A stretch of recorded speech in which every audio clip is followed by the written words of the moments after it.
യമനിലെ ഹൂതി ശക്തി കേന്ദ്രങ്ങളിൽ ആക്രമണം നടത്തി ഇസ്രയേൽ. ഇന്നലെ ചെങ്കടലിൽ കപ്പലിന് നേരെ ഹൂതി ആക്രമണം നടത്തിയതിന് പിന്നാലെയാണ് ഇസ്രയേൽ സൈനിക നടപടി. 2023 ഹൂതി ഭീകരർ തട്ടിയെടുത്ത് റഡാറുകൾ സ്ഥാപിച്ച ഗാലക്സി ലീഡർ എന്ന കപ്പലും ഇസ്രയേൽ ആക്രമിച്ചു.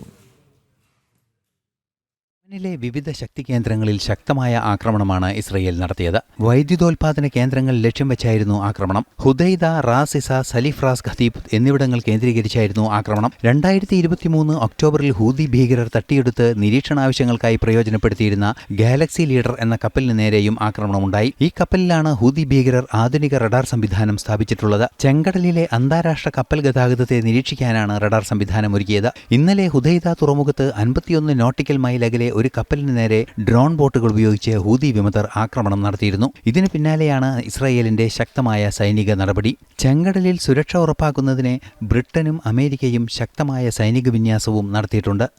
ഇന്റർനാഷണൽ ഡെസ്ക്, ജനം.